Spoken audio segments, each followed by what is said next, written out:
Salve galera, ligado aqui no canal BTB Esportes, chegando aqui para esse pós-jogo, como está aí no título, de eliminação frustrante.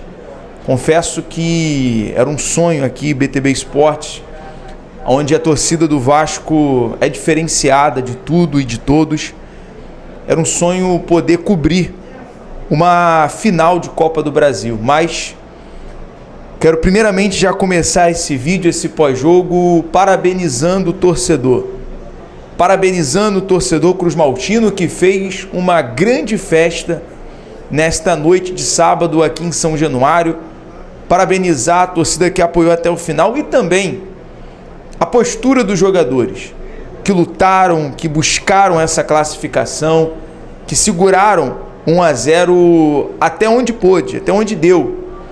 Porém, o Vasco defensivamente sofre, a gente até conversava isso agora na coletiva, a coletiva do Paiva terminou tem pouco tempo, conversávamos sobre esse problema crônico, né? Levar um gol entre linhas, justamente ali entre os jogadores que acabou de entrar, como o Sforza e o Léo. O Hulk, que é um jogador decisivo, acabou se aproveitando disso e conseguiu fazer o gol de um empate. Fica aquele pensamento, fica aquela tristeza, aquela chateação, porque o Vasco chega numa semifinal e merecia muito. Eu digo merecia por jogadores que saíram daqui hoje em lágrimas, como o Verratti. Completou 36 anos essa semana e merecia muito jogar uma final, disputar, levantar uma taça, ele como capitão do Vasco. E detalhes, né, que o Vasco acabou dando mole, principalmente nas substituições. Eu acho que o Paiva não poderia, depois de um bom tempo, por exemplo, colocar o Rossi. O Vasco que já veio com desfalque do Vitor Luiz, que sofreu um edema e nem foi relacionado para essa partida, ele acaba tendo que substituir o Leandrinho, aliás, o Lucas Piton, colocar o Leandrinho para poder repor ali a lateral. E o Vasco tem essa deficiência nas pontas, porque o jogador que estava muito abaixo mesmo, muito abaixo hoje, por exemplo, é o Emerson Rodrigues. O Emerson Rodrigues já tem a falha da tomada de decisão e hoje ele errou todas as tentativas. Hoje o Emerson Rodrigues foi o pior jogador do Vasco em campo. Não estou dizendo isso porque foi eliminado, está escolhendo um para Cristo, não. Pelo contrário, a gente está aqui analisando a partida e falando a realidade. O Emerson Rodrigues teve a oportunidade, por exemplo, no primeiro tempo, de tabelar com o Felipe Coutinho, de tabelar com o Lucas Piton. Ele acaba tomando uma iniciativa sozinho de resolver e não conseguiu. A bola acabou indo para o lateral. Mas, cara, fora isso, são esses detalhes, né? O Vasco agora precisa virar essa chave e focar no Campeonato Brasileiro, o que tem, a temporada continua, acabou a temporada em relação a título, mas agora é focar, juntar os cacos dessa eliminação. É muito complicado, é muito difícil digerir essa eliminação, principalmente para o torcedor que tinha essa esperança do Vasco lutar por esse título da Copa do Brasil, mas agora é focar, porque o Vasco precisa ainda de 8 pontos. O alerta ligado continua em relação ao Campeonato Brasileiro. O Vasco está com 37 pontos, é o 10º colocado. O próprio Paiva trouxe essa projeção agora na coletiva de imprensa em relação a utilizar, por exemplo, esses jogos em São Januário. Eu acho que a torcida manter esse apoio, manter essa pegada, essa motivação, essa atmosfera que foi aqui hoje em São Januário. O Gabriel Pieroni, que é responsável do nosso portal, está aqui comigo. Eu acho interessante, Gabriel, o Vasco agora focar no Brasileirão, utilizar essa arma, essa atmosfera São Januário, porque agora tem o jogo contra o Cuiabá, que é um jogo a menos, tem o jogo contra o Bahia, um vai ser na próxima quinta-feira, o outro na segunda-feira. Então, usar o fator São Januário para conquistar esses 6 pontos. 6 pontos para poder respirar e lutar. Ainda dá tempo de lutar pelo G8, por uma classificação para a Sul-Americana. Pensar alto, manter esse pensamento, manter esse foco. É claro que esse empate, essa eliminação hoje é frustrante para o torcedor. E o Paiva poder agora também olhar, outro ponto, para a base. Já que o Vasco fez uma janela muito ruim, essa é a realidade, uma péssima janela no Campeonato Brasileiro, principalmente no setor ofensivo, porque hoje o Vasco tem a falta do Adson e a falta do David, que poderiam ser jogadores decisivos ao lado do Verratti hoje. Poder utilizar esses jogadores que foram campeão carioca recentemente em cima do Flamengo, para poder fortalecer esse elenco, principalmente o lado defensivo do Vasco, é importante essa questão.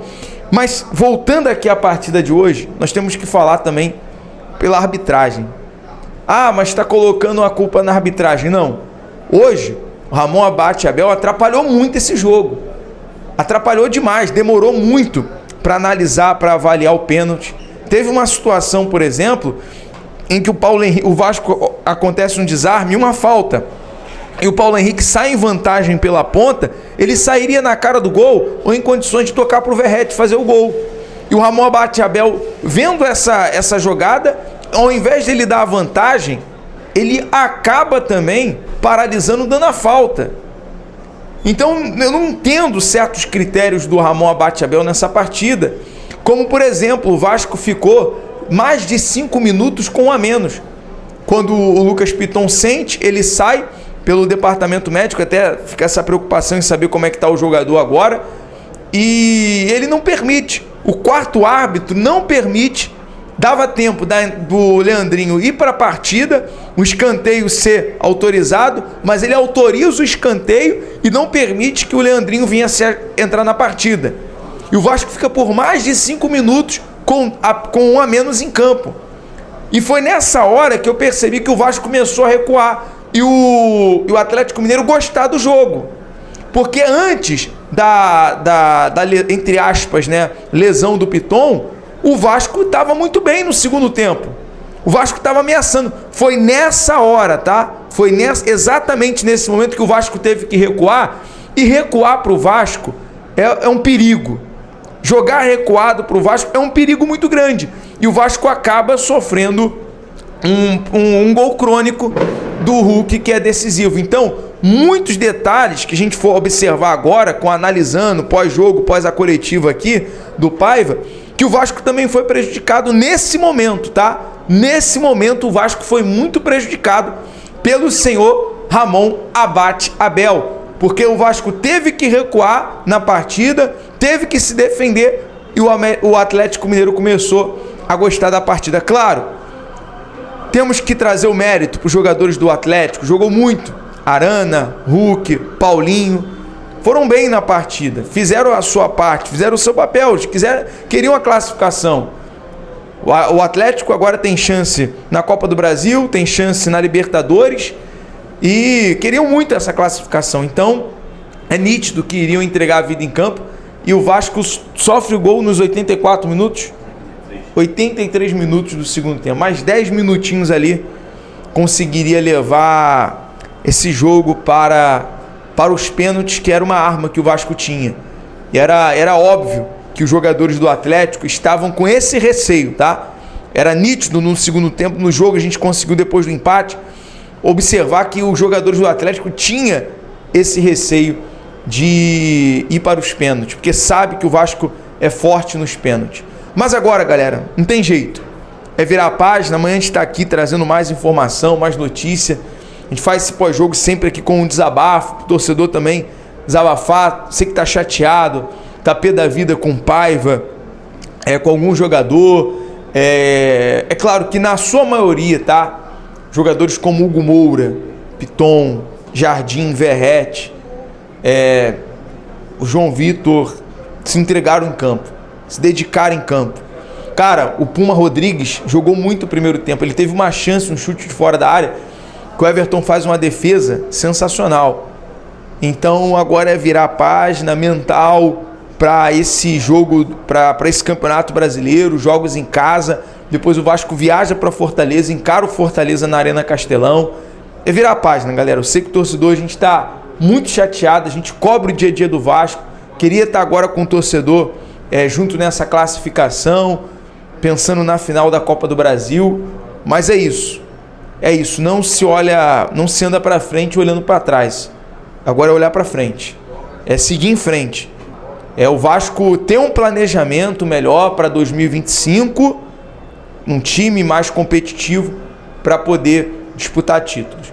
Vou ficando por aqui, galera. Obrigado você que acompanhou até o final. Deixa o like, compartilha o BTB Esportes em todos os lugares.